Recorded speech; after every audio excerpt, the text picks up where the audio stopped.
Good morning student. Plus two business studies का chapter 5.1। आज हमारा टॉपिक है औपचारिक संगठन।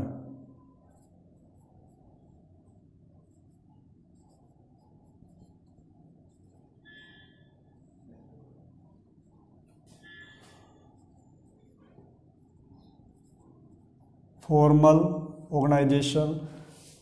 इसका अभिप्राय किसी विशेष कार्य को पूरा करने के लिए प्रबंध द्वारा तैयार किया गया एक संगठन ढांचा है। मतलब हमने कोई विशेष कार्य पूरा करना है, उसके लिए प्रबंध द्वारा जो संगठन ढांचा तैयार किया जाएगा उसे बोलेंगे औपचारिक संगठन। इसकी लक्षण देखते हैं, विशेषताएं।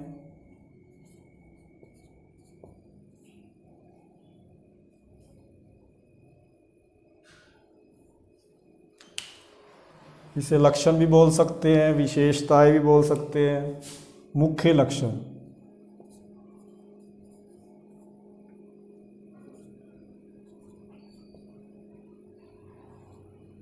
नंबर 1, इसमें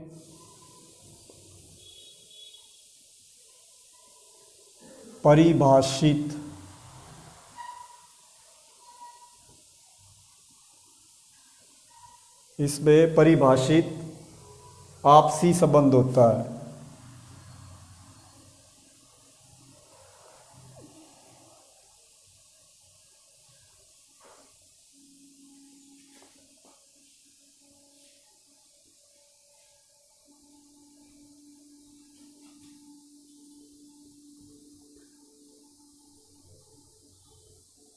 औपचारिक संगठन एक ऐसी व्यवस्था तैयार करता है जिसमें संस्था में काम करने वाले सभी का आपस में संबंधों की पूरी तरह व्याख्या की जाती है। प्रत्येक को उसके अधिकार और उत्तरदायित्व बता दिए जाते हैं कि किसके क्या अधिकार है, क्या उत्तरदायित्व है, कौन किसको रिपोर्ट करेगा। मतलब सब कुछ परिभाषित है, जितने भी उनके आपस में संबंध है। दूसरी विशेषता है यह नियमों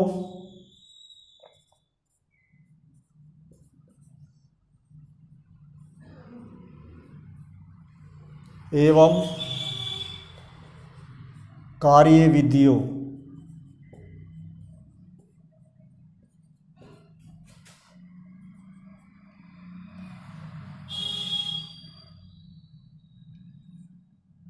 पर आधारित होता है।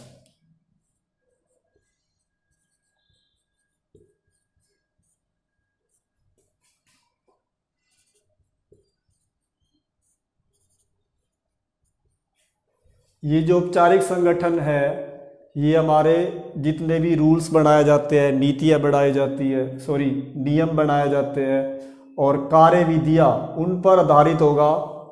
क्योंकि हमने नियोजन में जो उद्देश्य निर्धारित करा है उसको प्राप्त करने में आसानी हो जाएगी।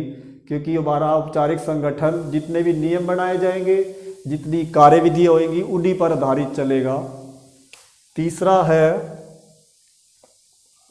तीसरी लक्षण है, विशेषता है यह कार्य विभाजन।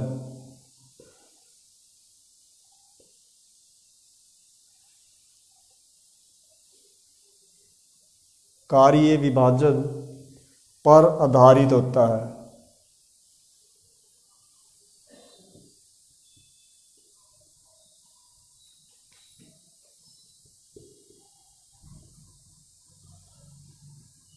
यह कार्य विभाजन पर आधारित होता है। हमारा जो औपचारिक संगठन है ये कार्य विभाजन पर आधारित होगा, डिवीजन ऑफ वर्क पे, कि लोगों में काम बांट दिया जाएगा। इसी आधार पर जितने भी विभिन्न विभाग होंगे उनके प्रयास, उनके एफर्ट्स एक दूसरे से संबंधित हो जाएंगे, क्योंकि काम को इसमें बांट दिया जाता है। नंबर 4 कैरेक्टरिस्टिक्स है, विशेषता है यह जानबूझकर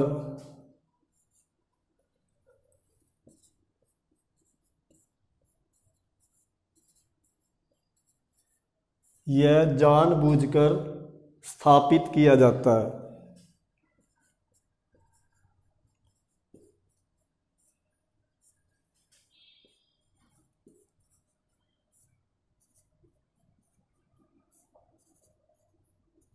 संस्था के उद्देश्यों को सरलतापूर्वक प्राप्त करने के लिए औपचारिक संगठन को जानबूझकर स्थापित किया जाएगा ताकि संस्था का उद्देश्य आसानी से प्राप्त किया जा सके।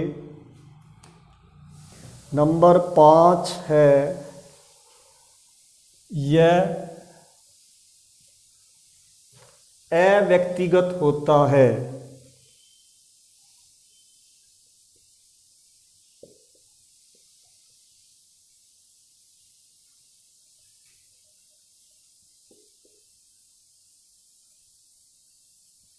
इसमें लोगों की भावनाओं की कदर नहीं की जाती, उनकी भावनाओं को अनदेखा किया जाता है। मतलब अव्यक्तिगत, इम्पर्सनल। इसमें जितने भी व्यक्ति काम कर रहे हैं उनकी भावनाओं को अनदेखा करके अनुशासन के अनुसार कार्य करना पड़ेगा औपचारिक संगठन के अंतर्गत। इससे क्या होगा, इसमें व्यक्ति का कोई महत्व नहीं होगा बल्कि जो काम कर रहे हैं उसका महत्व होगा, क्योंकि इसमें व्यक्ति की भावनाओं को अनदेखा कर दिया गया है, अनुशासन से काम किया जा रहा है, व्यक्ति का कोई इम्पोर्टेंस नहीं है, केवल काम को इम्पोर्टेंस दी जाती है इसमें। लास्ट कैरेक्टरिस्टिक्स है इसकी, यह अधिक शिथिल होता है।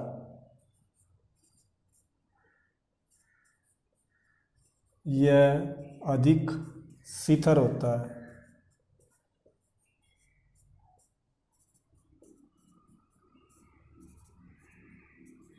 इसमें व्यक्ति की आवश्यकताओं और इच्छाओं के अनुसार औपचारिक संगठन में परिवर्तन नहीं किया जाता, कि किसी व्यक्ति की कोई आवश्यकता हो, कोई इच्छा हो, उसके अनुसार औपचारिक संगठन में कोई परिवर्तन नहीं किया जाएगा। इसलिए बोलते हैं ये अधिक शिथिल होता है, मोर स्टेबल।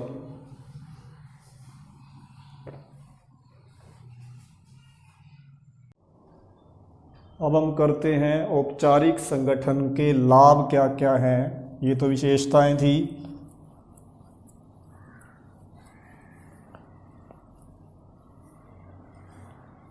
औपचारिक संगठन के लाभ, एडवांटेजेस।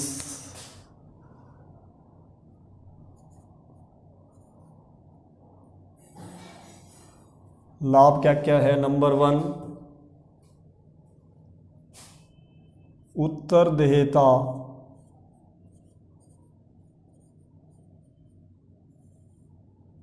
निर्धारण में आसानी।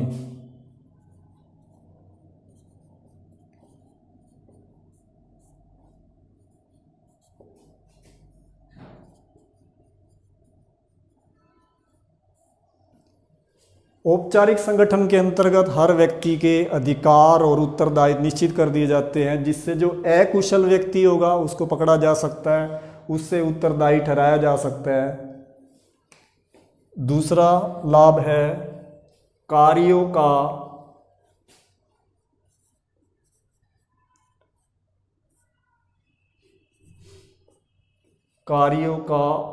दोहराव नहीं होता।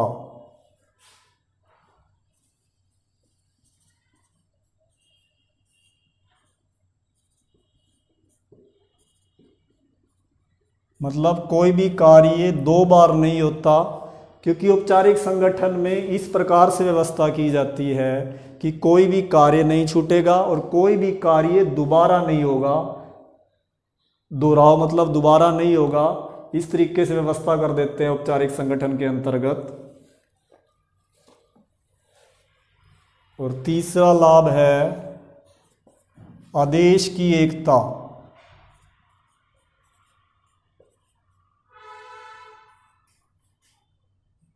आदेश की एकता संभव।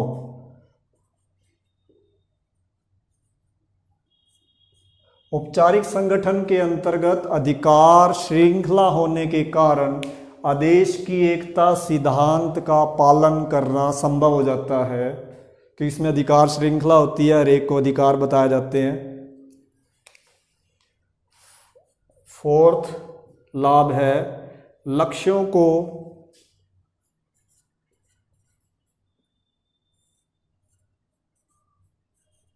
लक्ष्यों को प्राप्त करने में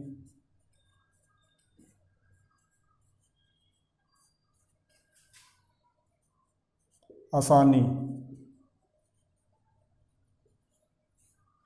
लक्ष्यों को प्राप्त करने में आसानी, इजी टू गेट गोल्स, लक्ष्यों को प्राप्त करने में आसानी। औपचारिक संगठन के अंतर्गत जो संस्था के लक्ष्य निर्धारित किए गए हैं उनको प्राप्त करने में आसानी रहती है। क्यों?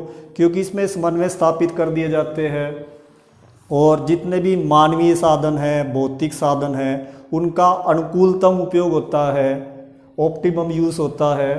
तो उस कारण से संस्था के लक्ष्यों को प्राप्त करने में औपचारिक संगठन सहायता करता है।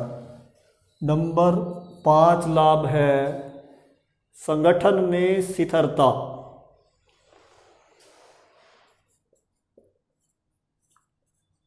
संगठन में स्थिरता। औपचारिक संगठन के अंतर्गत जितने भी लोग काम करते हैं सारे अपने अधिकार क्षेत्र के अंदर काम करते हैं, नियमों के अनुसार कार्य करते हैं। तो संगठन के अंदर उनमें आपसी संबंध भी अच्छे बनते हैं और संगठन में स्थिरता रहती है, क्योंकि संबंध अच्छे होंगे तो स्थिरता भी रहेगी। तो ये थे आपके औपचारिक संगठन के लाभ। एक तो उत्तरदायी निर्धारित आसानी से हो सकता है, कार्य 2 बार नहीं होगा, आदेश की एकता सिद्धांत का पालन हो सकता है, लक्ष्यों को आसानी से प्राप्त कर सकते हो और संगठन में स्थिरता रहेगी क्योंकि संबंध अच्छे बनेंगे, लोग नियमों के अनुसार कार्य करेंगे। अब हम करते हैं इसकी हानियां, सीमाएं।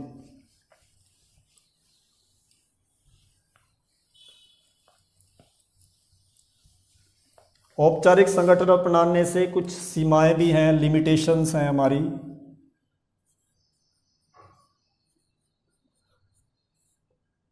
नंबर 1, काम में देरी।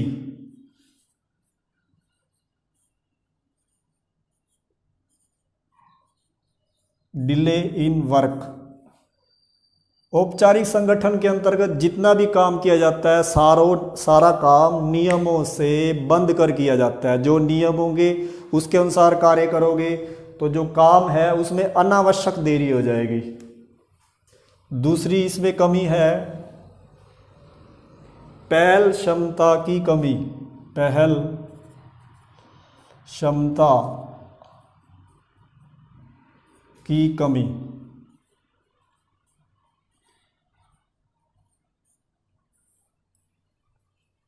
औपचारिक संगठन के अंतर्गत कर्मचारी वही करता है, वैसा करता है जैसा उसको निर्देश दिया जाता है। उसको उसकी अपने सोच विचार की जो पहल क्षमता है, अपने सोच विचार की जो क्षमता है वो ख़त्म हो जाती है। इसलिए वो उसमें पहल नहीं कर पाता, क्योंकि उसको जैसा निर्देश दिया जाएगा, जैसा आदेश दिया जाएगा उसी अनुसार वो कार्य करेगा, तो उसमें उसकी पहल क्षमता खत्म हो जाएगी। तीसरी कमी है इसमें संबंधों का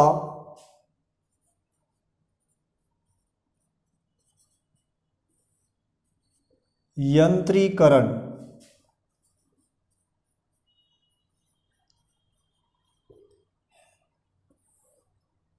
संबंधों का यंत्रीकरण। अब जितने भी इसमें काम करने वाले व्यक्ति हैं उनके संबंधों की व्याख्या इस प्रकार से कर दी जाती है, इस प्रकार से वो अपने संबंधों में जकड़ जाते हैं। अगर वो चाहें तो भी अन्य किसी का ज्ञान और अनुभव का फ़ायदा नहीं उठा सकते, क्योंकि उनके अंदर यंत्रीकरण ज़्यादा हो जाता है। इस तरह से अकड़ जाते हैं, आपस में जकड़ जाते हैं संबंधों के कारण, कि वो दूसरे के लाभ, दूसरों के ज्ञान, दूसरों के अनुभव का फ़ायदा नहीं उठा पाते। इसलिए औपचारिक संगठन में ये 3 कमियां थी। एक तो काम देरी से होगा, पहल क्षमता कम हो जाएगी और संबंधों का यंत्रीकरण हो जाएगा।